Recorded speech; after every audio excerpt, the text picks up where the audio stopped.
สบายดีพี่น้องจากคลิปก่อนที่ทิพลงไปบ้านกองวัตถุวันเนาะแล้วก็ได้ไปถ่ายสถานที่น้ำท่วมแต่ต้นนั้นบนในมีทั้งในคลิปยาวแล้วก็คลิปสั้นเนาะพอดีไปถ่ายเจอแม่เทาซี่พี่น้องมือก่อนฮะนะแล้วที่นี่หลังจากลงคลิปไปก็มีลูกหลานเพิ่นทางฝั่งไทยติดต่อมาว่าอยากติดต่อแม่เทาซี่น่ะเป็นยายเพิ่นเป็นยาซีเด้เพิ่นว่าเป็นยาแหละเพิ่นติดต่อมาว่าอยากคุยกับยาซีเนาะและทีมหันก็ว่าสิลงไปหาแม่เฒ่าซีอยู่กับยาอีกพอดีมามื้อก่อนหันได้ยินว่าแม่เฒ่าซีเพิ่นย้ายมาอยู่เชียงหมอพยพมาอยู่เชียงหมพี่น้องที่อพยพมานี่ก็บ่แม่นหยังย้อนว่าทีมไปถ่ายคลิปแม่เฒ่าซีแล้วก็พอดีลูกหลานเพิ่นเห็นว่าแม่เฒ่าซียังบ่ได้อพยพออกหน้าพันมาลายเนาะทั้งลูกหลานเพิ่นเห็นคลิปทิพก็เลยลงไปหาเพิ่นมาอยู่บ้านเชียงหมแล้วที่นี่ทิพก็เลยแลมื้อนั้นก็มาบ่ได้อีกเด้พอมื้อนั้นน้ำยังหลายทางอยู่เชียงหมหันก็เลยมาหอดแต่แถวนั้นเนาะก็เลยว่ามื้อนี้หันน้ำลดลงแล้วก็เลยมาหาแม่เฒ่าซีพี่น้องซึ่งลูกหลานเพิ่นนี่เด้เพิ่นติดต่อมาเพิ่นว่าสวัสดีค่ะหนูอยากติดต่อยาซีพอจะมี2ทางไหมคะหนูเป็นร้านอยู่เมืองไทยยาซีกับยาเน่าอยู่บ้านกองยากพอหนูซื้อพอแซงแล้วเพิ่นก็ส่งรูปมาให้เนาะแล้วทิพย์ก็เลยว่ามามื้อนี้แต่ก็บ่ได้นัดก็เพิ่นคิดว่าสิแบบติดต่อได้ตลอดแต่ว่าตอนนี้มาเจอแม่เฒ่าซี่แหละพี่น้องแต่ว่าติดต่อทางผุ่นบ่ได้ติดต่อทางเมืองไทยบ่ได้ พอดีทีมันหูแต่ว่าเพิ่นมาอยู่ไกลๆวัดเนาะทิพย์ก็เลยขี่รถเข้ามาทางนี้ว่าสิไปจอดรถอยู่วัดแล้วไปตามหาพอดีกลายมาเห็นแม่เฒ่าซี่นางอยู่เลย จื้อได้ทันทีเลยเนาะนี่แม่เฒ่าซี่เนาะแม่ผู้บ่าวทหารลายนี่ แล้วก็นั่นร้านเคยเนาะร้านเคยหันลงไปเอามาอยู่น้ำร้านเคยเคยเพราะว่าหลายคืนเลย4คืนแหละเพราะว่าน้ำท่วมนั่นปบน้ำแต่ว่าตอนนี้แต่ว่าตอนนี้น้ำลงเลยเด้อแต่ว่าในบ้านหันบ่ฮู้ว่าลงซ้ำได้แล้วในบ้านยังท่วมอยู่บ่ลุดลงเลยหอยบ่พูดแหละบกมื้อแรกฮอดดินล่ะบ่ในเฮือนใกล้เติมผมบกแล้วยังแต่ทางเขาอันบ่ยังจะบ่ทางเขาหอบบ้านกุดน้องกระดกเนาะยังทางเขาบ้านบอนเขาจะเอาคนงัวออกมาหั่นน่ะยังรถเข้าบ่ทันใดเถื่อน้ำยังลาดอยู่บ่ได้ดอกยังเลิกอยู่บ่ยังเลิกอยู่เดน้ำยังเลิกอยู่เนาะฉะนั้นก็คือเพิ่นก็เลยยังบ่ทันได้กลับไปนะพี่น้องบ่ทันกลับมาลายดอกพอตัวยกขึ้นก็ดีมันยังอันนั้นยังน้ำยังละนั่นมีแต่ผู้ที่ว่ามาล้างเฮือนนั่นน่ะเนาะเฮือนผู้ประวางลูกเล็กนิดหน่อยบ่ทันลงมาดอกเสือมาผู้ได้จันเปียวแล้วลงมาล้างเฮือนล้างซ่านไปใหม่เก็บตอกทูหันทูนี่แต่ว่ามันไกลชีวิตเลยยันบ่มีน้ำล้างบ่มีน้ำล้างแม่นลงเพียงใดต้องล้างเพียงนั้นเฮือนคอยก็เข้าล้างแล้วเขาผู้อยู่เฮือนผู้ขันอยู่ข้างอยู่เฮือนให้เขาล้างบ่ล้างบ่ได้แล้วเอาใหม่เนาะแม่เฒ่าซี่นี่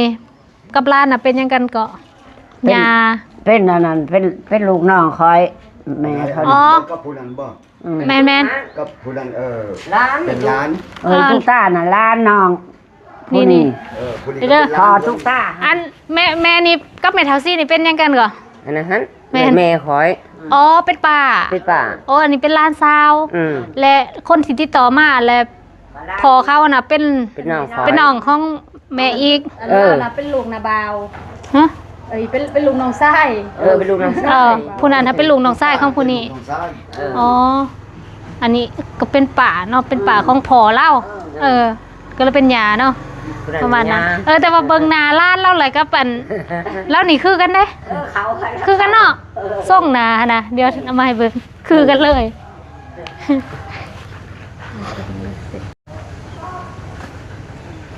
ปวีกีแล้วเอาเลยแล้ววะมีทซี่สิไปใช้แล้ว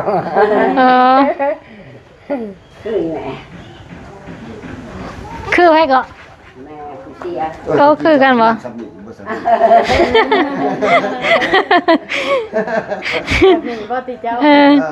แบบนั้นวะเนาะแก้กันเลยล่ะไปแก้กันเลยแก้กันเลยได้ค่ะได้แดงคือกันปะบอสเจ้าแรกนี่ก่อนคือปะหนาเดียวเนาะหูบอันส่งค่ายคันว่าไปเท่าซี่นี่บ่อยากคือ อันนี้ได้สั่นแล้วจังมาก ค่อยสิบ่แลนเนาะค่อยสิกองหญ้า สั่นได้ละสิเอาแล้วก็บ่ถือกันเนาะคือกันเนาะจะบ่คือกับจะบ่ จังแล้วถึงเป็นผู้สาวนี่เฒ่าแล้วเข้ายังหนอ บ่ว่าอันหูบนาหูบอันคือกันเลยนี่ฮะนี่แต่เขายังขาวเขาแม้แต่เก่าแล้วก็ขาวคือกันกับให้จัก ข้าวคือดำยกดำเกียงเฮา นั่นน่ะเนาะ ตั้งเนี่ยมันลงอีเลียรอบักกำกะดิ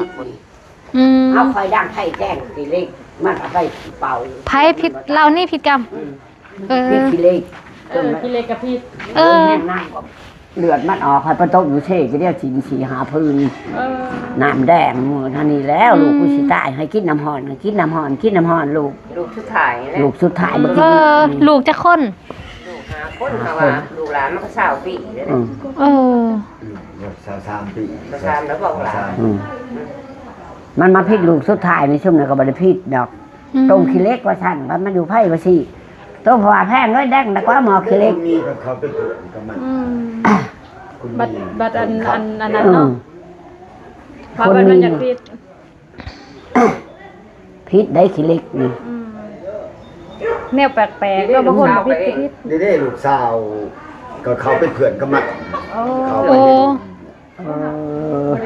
ครับ หรือว่าจะเป็นติดต่ออยู่นะที่ว่า ยังว่าบ่ได้ถามเขาเจ้า ว่าแสดงว่าบ่ได้ล่มกันจักเทื่อบ่ได้ล่มกันจักเทื่อเจ้าว่า เขาไปทุกตาบ่ เจ้าว่าบ่จือกันสำกับบ่จัก มันเป็น เป็นเพื่อนบ่บางทีเขาเป็นเพื่อน มันได้ยินเสียงตุ๊กระยานเขาไปซื่อ ยันเราบ่รู้จักว่าพี่น้องเนาะว่าเห็นว่าคนผู้ดีบ้านนี้แล้วดองอันนั้นเบิ่งเนี่ย เดี๋ยวมันชงชัยว่าลูกนาบาวและตุกตาคนบ้านนาโพนมันก็จะชงชัยแหละ ตอนเขามันมาอันผู้นี้นี่สิใหญ่ซ้ํนี่ ทำนี่ โอ้ ตุ้ยอีแบบนี้แล้วเนาะ อันนี้ก็16ปีแล้วพุ่น 36แสดงว่า30กว่าปีแล้วตัวสนะ30กว่าปีแล้วที่บ่ได้เจอกันนี่นะโอ้แสดงว่า30กว่าปีแล้วเนาะถ้าอยู่เรายังจือ จือเลย เห็นเจ้าเราจือเสื้อเนาะ จือ ป้า กว่าปีบ่ได้ติดต่อหากัน ดูว่าแม่เฒ่ายังงามคือเก่าไปจ้ะ ชิ้นใหญ่ นิดหน่อยสนิทต่อกับแม่ พ่อกับแม่ ห มา ลังจากที่พอเสียอะไรแม่นบ่ได้มาเลย บ่ เขาเหมือนตาเอาแล้วเฮ้ยเรียกงานแล้วเขาก็ได้มา พ่อได้มาทุก สู้ แม่เฒ่าซีเด้อลืมถามตอนนี้เท่าก็แม่เฒ่าอายุนะ 87เข้ามานี่ 87เนาะสังเกตบ่พี่น้องคนที่ไปถ่ายนะคนที่อายุยืนนั่นบ่นี่สิ่งที่คือกันเด้อขออนุญาตได้แม่เฒ่าฮู้เพิ่นน่ะสิเป็นแบบนี้เด้เอิ้นว่าฮู้หยังก็แม่เฒ่า ผู้ลำผา บ่แม่นแม่เฒ่าใส่ต่างนักแล้วมันโยดบ่ตะ บ่ กี้ มีต่างมียอ คือ เขา มี บ่ แต่ ได้ บอ ใช้ ลใส่ มียอเขาบ่ได้ใช้ใช้แล้วมันคัน บ่แม่นแม่เฒ่าใส่ลายมันก็เลยโยดนั่นนี่บ่ บ่มันโยนแต่ใดโยนแต่ใด เห็นบ่ค่ะฮู้น่ะสิคือฮู้ผาเนาะคันฮู้แบบฮู้แบบว่าเป็นแบบนี้ ผู้ เนาะ ลำผาเพิ่นว่า คันฮู้แบบนี้แหละอายุยืนมาเบิ่งลายมือดูบัดนี้ ไว้คอยบ่เป็น เอ้าเขาว่าลายมือคนอายุยืนนี่ลายมือไม่เท่างามเด้ เขาว่าพี่ อีหยังเลยฮะเด้เว้าคือไม่เท่าอันหมู่เว้าอีกแล้วว่าอีสังเกาะเขาเอิ้นว่าอีสังอันนี้เว้าอีสังน้องอกบ่อีหยังวะ ลายมือเพิ่นว่าคันเอาอยู่สันนี่ตัดปุดอันนี้เพิ่นคันเองมาแต่พี่เกี่ยวขึ้นไผบุแค้นมาพี่แล้วมัน นิ่งมาแต่พี่แล้วอ่ะคันแต่พี่ว่าพี่แต่พี่เอาเข้านี้ซะได้ไม่เท่า ก็สิคือคันแล้วก็มันตัดมามันบ่ได้ขึ้นมา ยืนซะได้ ถ้ามันได้มันก็ตัดปุดคันอันบ่ดูดีไม่แห้งก็ตัดเอาสิ โอ้แบบนั้นบ่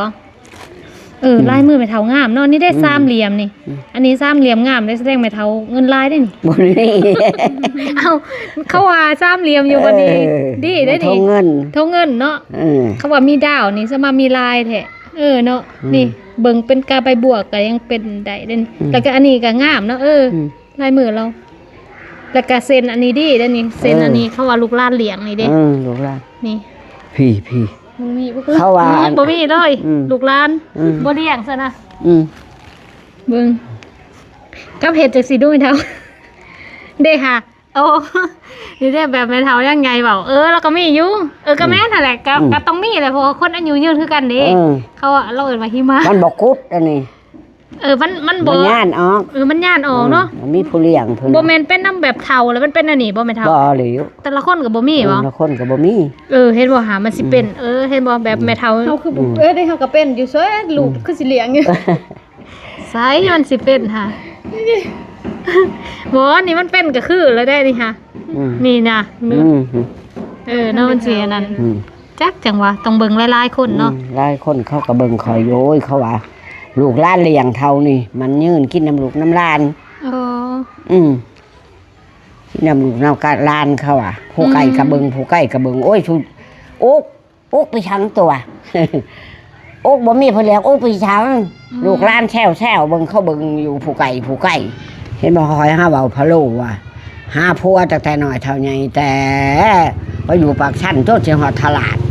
บ่มีผู้เอาควักน้ำลังเขาก็บ่เลี้ยงก็หัวกันแล้วเพราะนั่นตารางเขาบอกคำดีหั่นเด้ แนวใดเขาบ่เอาหั่นน่ะ ขี้ไล่ตัวตัว บ่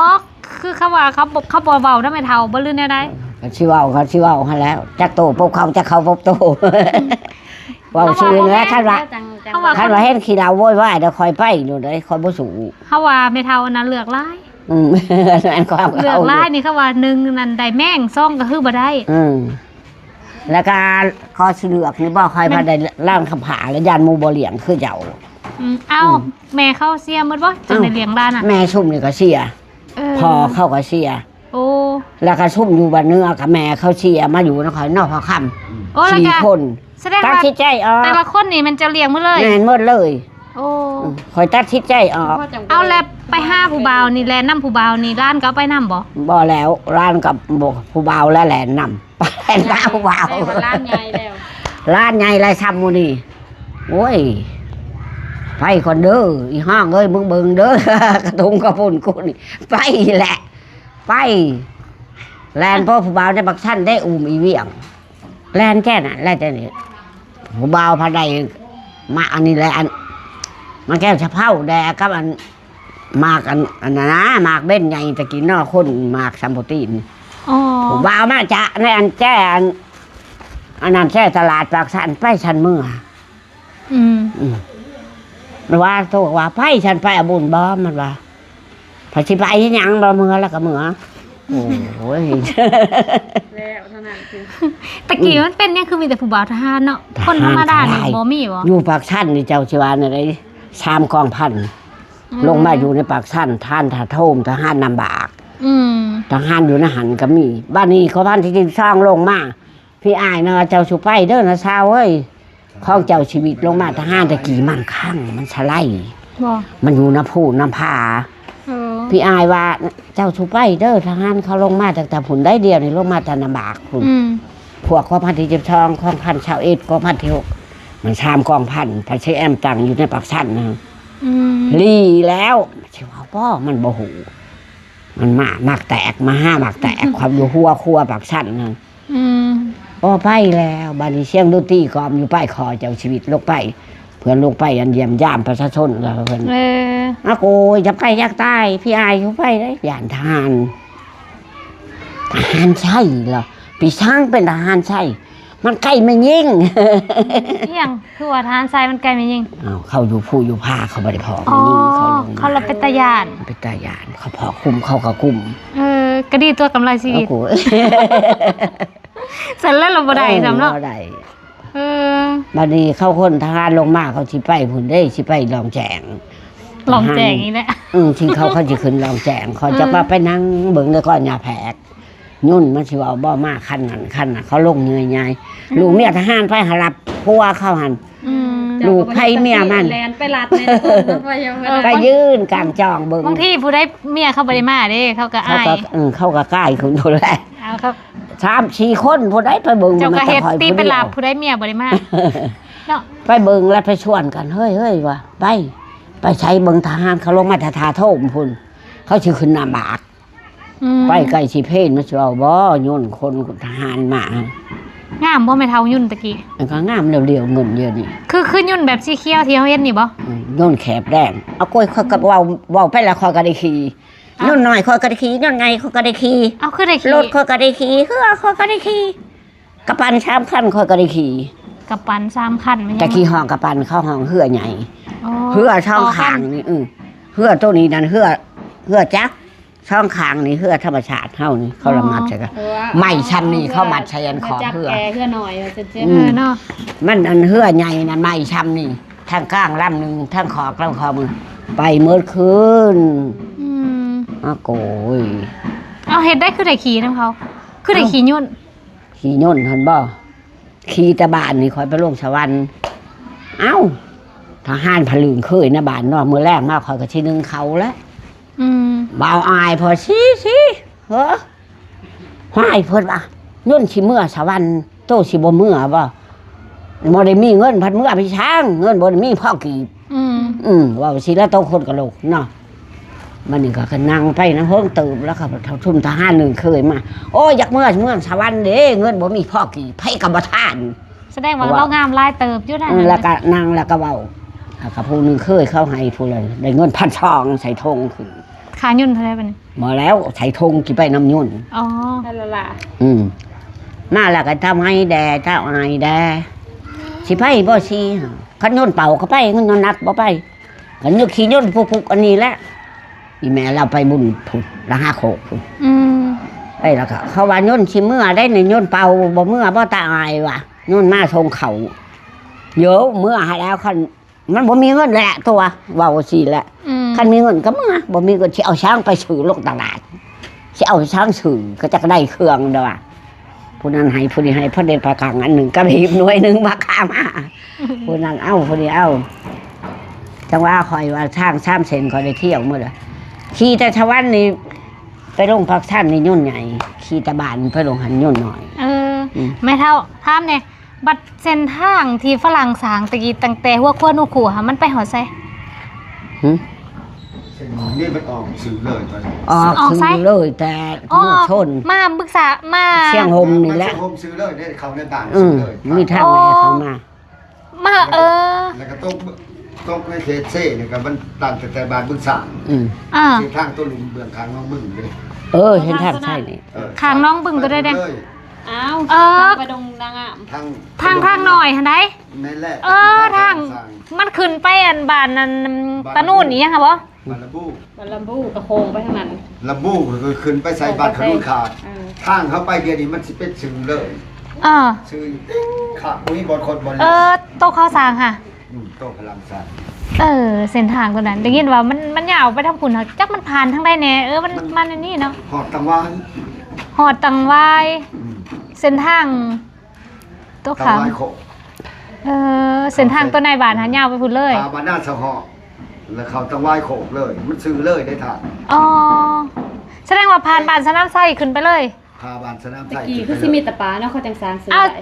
ตะกี้คือว่าขนุนขาดอยู่บอนหันสักเขาเลยขนุนขาด บานขนุนขาดอันนั้นแหละเขา ก็มีทางขึ้นทุน มันเป็นยังตอนน่ะ เพราะว่าทางนั้นเป็นขนุนขาดเด็ก มัน มันเป็นทางที่ขาดบอลอันนั้นเลยก็ ขาดอยู่ อะไร หัน มันเป็นยังมันคือขาดเนี่ยค่ะนะ น้ำเสาะน้ำมันนี่เลย โอ้เลยมันขาด ทางขาด ตะกี้เขาคือเอิญทางขนุนเนาะ ทาง จนลืม มัน เขาก็เอิ้นขนุนทางขนุนคือกัน ทางขนุนนั่นแหละ ตะกี้เขาเอิญทางขนุนเนาะ แม่นแหละ มันเป็นทางคาละเพิ่นขนม สร้าง ขา เขาเจ้าสร้าง แม่นบ่ ว่าหันมันสร้างไปใส่บอลอัน มันมีทีมบอลหูบไดโนเสาร์ไปว่าซั่น บอนหูบไดโนเสาร์อัน บอล ปัจจุบันเนี่ยบ่ ปัจจุบันนี่บอลเขา อ๋อ ไปเอาขุดๆแล้วนี่เพราะว่าเขาสร้างไปหอดแต่หัน บอนได้โอ้อัน ตะวาย ทางอะได้ แม่นแหละ บอนไดโนเสาร์โอ้ยาวขึ้นไปเลย หอดตะวายนี่ เออ ก็ต้องตะวายหอดตีไดโนเสาร์ อันแต่บอลมันเริ่มมานี่แต่ใส่ถนนทรายนั่นน่ะ ถนนสายนี้ ฮอด มัน เริ่มแต่หัวคนขู่หันบ่ลืด มันตั้งตั้งแต่ จุดเริ่มต้นมันหันแต่ เนื้อบ้านโนนขู่ได้ เอาแสดงว่ามันพาเขาในห้องเรียนหัว ซียูเซตอันบอลโรงเรียนโนนขู่นั่นแหละมันมาใส่อันเส้นทางตัวเก่ามันมาใส่บอลอัน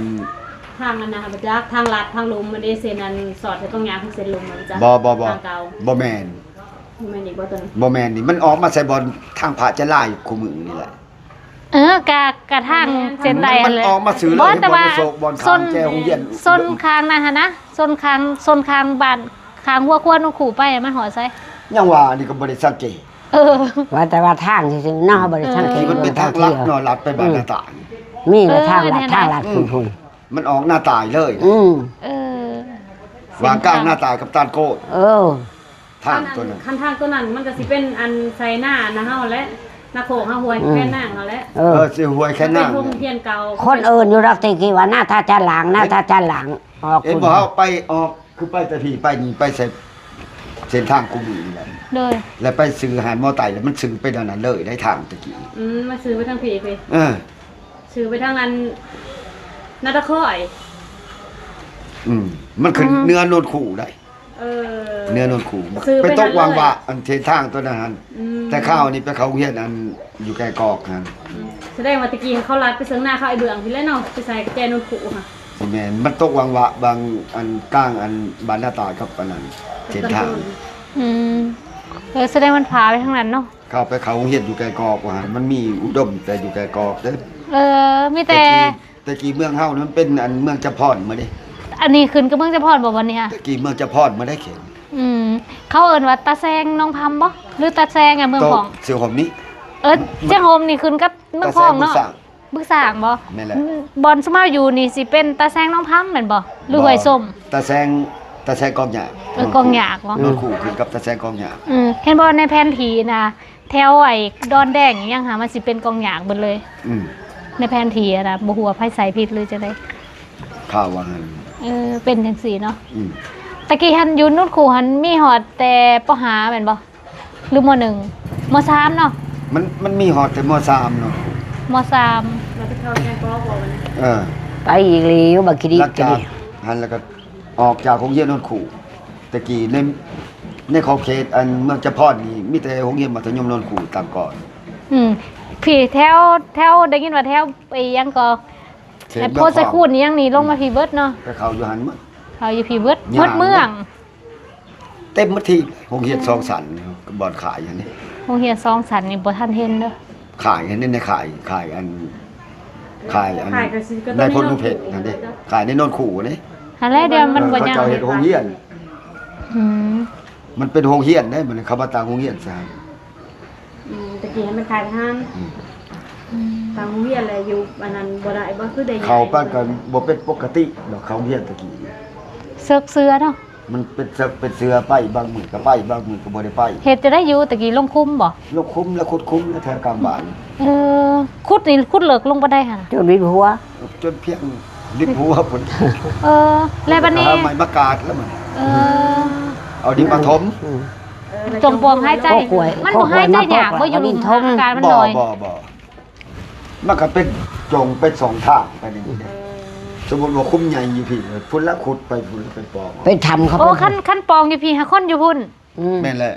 บ่ได้ไปขุดลงเลยอยู่ในหัน เร็ว ถ้า ทาง ปอ เท่ ง งเฮาก็คูนห้าแล้วก็กล้วยมาใส่ หาก็กวด ห้ามคอนแล้วก็กล้วยปุ๊บแล้วดินทม อย่างน้อยมันตกลงมามันก็ยังขาอันนั้น แม่น ลูกปืนมาก็ฆ่านะ อืม บ่ได้ปุ๊บแลนวิทย์แล้ว บัดนี้อยู่จักคนในคุมหนึงค่ะ ครอบครัวลายก็ลาย โอ้ยขุดของไผของมัน ขอภัยของมัน ขัวไผมัน ขุดน้ำกัน บ่ บัดนี้เด็กน้อยให้ยังหั่นเด้ อายุนี่คุ้มนั่นแหละ ก็อยู่ในคุ้มมาแล้วจับหัวหยิกไว้นะหัน กลางคืนมันสิบ่มืดอยู่บ่ มืดแล้วมืดก็ไตไผ เดี๋ยวว่าแต่กลางคืนแล้วกลางเว้นนี่ก็เบิด ไตตะเกียงกระบอกนะส่วนลายมันจะกระบอก มันหายากเล่นตะเกียง บ่เว้าแล้วนึกว่าฮู้จักดอกบ่ฮู้จักมันจะคิวดอก ยานใต้เนาะ มีแต่แดนใต้ลูกเดียว เห็นผู้ระบายอีกบ่ได้บอลคุมตัวนี้ก็ได้หรือว่า เฮ็ด เฮ็ดตะปอ บ่ ง เฮ็ดตะปองเดียวแล้วทางลง เห็นแต่ทางลง ขุดบักใหญ่ซ้ำอยาก อุ้ย ซ้ำว่า ช้ำเฮาเพื่อนนี่แล้ว มันสิบ่คุ้นยากกับบดอว่ายามแหล บ่ได้ยาก เอา บ่ บ่ ได้ ยากนะ แต่ก่อนมันบ่แห้งขึ้นเดี๋ยวนี้บ่ มัน สมบูรณ์แล้วตะกี้ มันตะกี้มันเป็นดินมันอยากอ่อนแต่ได้มันบ่คือดินสมัยเดี๋ยวนี้มันโคตร ตะกี้มันดินธรรมศาสตร์เด้ อืม ดินเก่าเนาะ อืม เห็นแต่ไข่แม่เว้าตะกี้โอ้ยรุ่นนั้นยังทันเด้ มีแต่คุ้มมาแล้ว แต่คือสิบ่ลายสัมประสานนู่นขู่ดอกเนาะคุมโบมเนาะ เออ เขตในเฮานี่เนาะ มันซึกอันอยู่บ้านตะแล้วได้มาจูดอยู่โนนขู่บ่คอยก็อยู่หน้า ซึ่งคอยก็อยู่หน้าลุมลงไปแล้วสื่อกบกใหญ่ฮู้จักบ่กบก ยินอยู่เสียงตุ่ต่ำนี่บ่เขายิงกันนะ เขาก็ มันก็รังมันก็โวกตึม โอ้ โว ยิ ก งอยู่ ตึม บ่มันสิบ่ดัง เจ้า ไห ไป น ยาโป๊บก็จะนั่งเนี่ยหรือว่าเขา บ่ได้ หยุด เขา เขาได้ว่าสิบาน เขาบ่ยิงไปทั่วทีบได้เขาบ่ยิง เขา ข้าม ก็ ตรง ใช้ ห ยิ น้าง เอาเขายิงยังแต่ก่อน นี่ น่ะ ก็ ย้อนหัน บ่ เขาจะจูดไปโลดได้เซิร์ฟอยู่แต่แล้วมาจูดอยู่โน่นคู่บัดไปใหญ่ บาดเขาสิยิงกันโยนข้าวโยนดีเวอร์ ย ได้ น มา วีเว ก่ อ อ ร์ น ยนน้ำมาเวอร์ มันมาก่อนแล้วก็ยุ่นอันนั้นคันยุ่นอันนั้นมาแล้ว แถวพิประสาน ยุ่นอันนั้นมาแล้ว กับจักทะเลคุมเป็นจากเก่าคุม คงสมเฮาแหละเท่านั้น แถวโน่นคู่ก็มีแต่คุม แม่น โบ่ม คุม เบิด โบ่ม ลาย กำลังเฮือนเฮาแหละ แถวเฮือนซุมเจ้านี่ เออ แถวหน้าซุมเจ้าอยู่นี่ ลายอีหลีเด้อ มันลาย จักออกมาหรือยังคือว่ายังอยู่ได้ยินว่า มันมีแต่บ้านบ่คอย ได้ยินว่าเขาสงสัยเขาขุดลงว่าสิพังแบะแหลกเขาเห็นเล็กค่ะนะ อืม เขาเลยเขาก็บ่ได้ขุดต่อในส่วนเฮ็ด เขา มือ คือ นี่ บ่พวกอันนั้นเขาคือบ่กวดเบิ่งเขาเนาะ ตอนแรกเขาว่าเคยถามแหละเขาว่าให้เฮ็ดใบสะดือหันยังบ่ได้เฮ็ดกับมันโครงการมันหมดแล้วเด้เขาว่าก็เลยบ่ได้ก็ยังสงสัยอยู่ เขาไม้แถวโขกคือมันมีบ่อนไปขุดแปะนั่นก็ยังลาย เออเขามาอยู่บ่ทวีกอะ ไม้อย่างแล้วเขาไปแต่ไหนแต่ไหวทำทรายหวย เออ แต่ยังหน่อยบ่จักที่จักแดนซะเลย มีแต่ปก จั กั บบ ป ลู ก กระเบิดแล้วไปหาแกวงแกวงดิน ให้ได้รู้ลึก เอ้าแต่ป่าสาซุมเฮากับปันได้ตะกี้ค่ะ คำม่อนนั้นผมมาเป็นห้องเจ้าเมืองว่าหันก็ เป็นยัง ระเบิดได้ถือเลยก็ดี เราเป็นยังคือเรากับปกติอยู่ ปกตินะฮะขึ้นไปพุ่นแล้วก็ม่างนะมันเป็นธรรมดานะ อันนั้นก็ได้ ม่างม่างลงบบี้นะอันโตเขียว เดี๋ยว ๆหม ว่า ดหมด มักคู่มักอันนั้นแน่ ๆ เนาะ ม่างแล้วก็เอาเหล็กซี จักหลอดมาได้จังไดเนาะ ปาดขอบมันออกแล้วก็งาเอาแกบมา เอ้าตะกี้อยู่เพื่อนเฮาอยู่ล่างภาษาเด้ตะกี้เขาอันพอนามาอยู่เด้ซุมเฮายังไปขึ้นลินเลย มีแต่ลูกเท่านี้ลูกประมาณ300นี่มั้งลูกปักใหญ่ๆเนาะ3กระโตนี่ไปขึ้นลินเด้ตะกี้ค่ะแล้วก็จะเอาไปจูดเอาเล็กกันเลย มันลายว่าหันมันลายแค่โขกได้บาทนี่ก็โอ้ เดี๋ยว มี นี้ แต่โลง สิ บุ้ บาท บี้แล้วแถวโขง เออ อันนั้นแล้วเห็นเขาเจ้าอันนั้นเลยอยากสาวหันสาวหน้าก็เป็นตะหยานนำเขาเจ้า แม่นขอบใจได้อพอไปก่อน เออ เดี๋ยวหยันมัน ขอบ